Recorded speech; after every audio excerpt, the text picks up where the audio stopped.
Hey ladies, welcome back to In Between Friends. I'm Rebecca and this is Erin, and we are the duo that we like to say, everything is in between friends here. It is, yeah. Erin and I know you. We are here today because we're going to talk about opinions.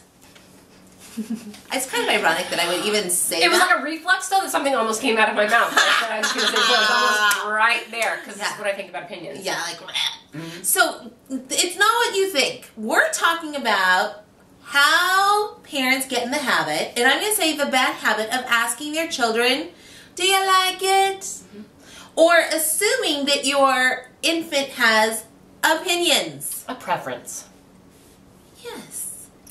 My favorite is when a friend says, oh, my 3-month-old doesn't like that blanket. Let's just let it sit. Yeah, right? Oh, my 3-year-old doesn't like that formula. Because when they come out, they think like, oh wait, I do have 7 choices of formulas. Let me just taste test until I get the right one. No, my child doesn't like it. What the? What the is right. What the? And I'm stopping myself there because this is on YouTube. Yeah. But how many of us can... But we fall into that very easily. But and we can look at ourselves as in, I am a product of my parents. Yes. I am. I see certain, obvious skills and traits and characteristics of my parents. But the way that my father fed us is the way that I feed my family. Okay. You know, certain things that we always ate is just the way I learned to cook, so it's the way that I do things. Yes. Right? Right. We do that in so many different ways. You have the ability to formulate opinions for your kids and to create a lifestyle choice and power. You have the power. See it?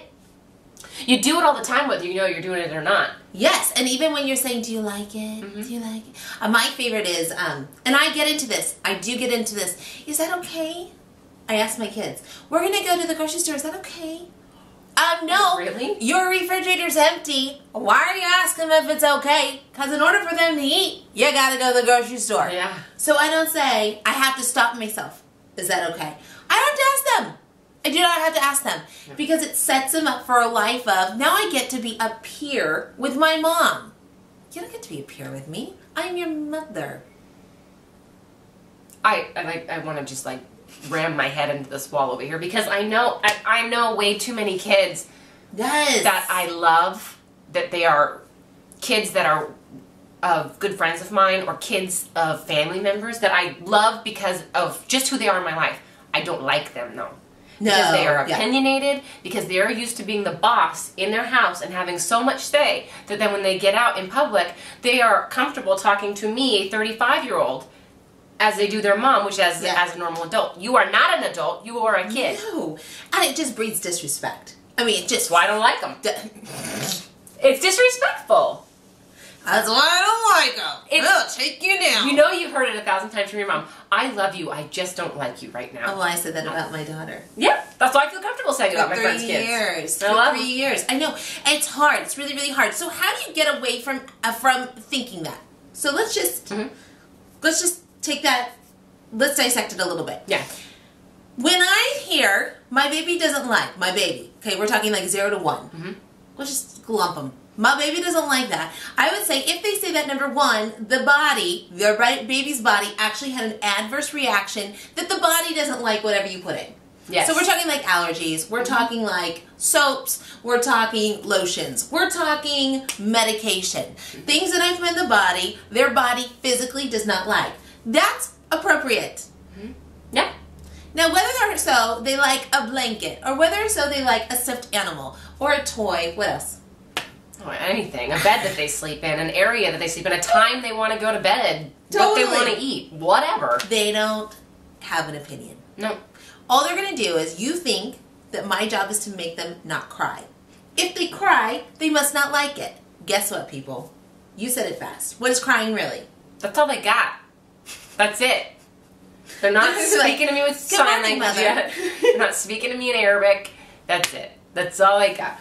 So that's all they're going to do. Yeah. And I had to realize too, I read one article when my daughter, I think it was in the Parents magazine, which I loved, that was written by a doctor that said some kids are just stressed. And they just need to cry to let out their stress. That was my daughter. My daughter cried more than my son, but she's more high-strung than he is. So we've worked really hard at channeling that. But I had to realize that crying does not equate, I don't like it. Crying equates, I'm in pain, or I need to let off steam, or I need something. That's it. It does not say, I have an opinion. Yeah. So how do you curb that opinion? Or how do you curb that? You just do it consistently. And there is a room when they get older. So we're talking like when you move out of the infant stage and you move into more preschool stage, there is a point where you can teach them independence, where they get to choose between things that you set out for them. So it's not like you get to choose anything you want to wear because a bathing suit in December is not appropriate, but you get to choose options that are appropriate, and then they can extend independence. My kids, they always got to choose which snack they wanted to go with a lunch. They got to choose that. Did they choose the peanut butter and jelly sandwich? Did I serve them day in and day out? No. Because that's what we got. You will fight this battle for the rest of your life. You might as well put your foot down now because they don't talk back. Just saying. But you have said before about raising kids, raising infants, that it's our jobs to open up the world for them. How many of us as adults have looked at some of our limitations, things that we don't like, or have been scared by something in the past that we just don't want to do it again, whether it's a sport or driving something or what have you? Don't we want to take all those fears and all those limitations off of our kids and have them like everything? Yeah. You know what I mean? Just by pushing them and really encouraging them to do everything. Take some of those hurdles out of their life.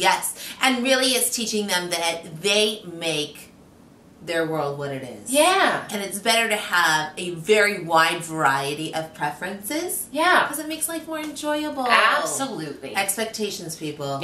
Opens up expectations. Love it. Hopefully this is helpful to you and how not to give in to your child's opinion. P.S. It's not really an opinion. As you have now known. But just, be consistent. Be consistent in whatever. And really go with your opinion, if that makes sense. Whatever you are comfortable with in your family, that's the opinion that matters because you're the mom or the dad.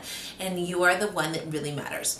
So, I know that sounds weird, but again, we love parent-centered parenting. Absolutely. Not child-centered parenting. So, like our video, subscribe to our YouTube channel, jump over to our blog at inbetweenfriends.com if you want a tad bit more. Sometimes we put something extra there, sometimes we don't. And, because we're busy raising kids, what can we say? But we thank you so much for your time here, and we'll talk to you soon. Bye.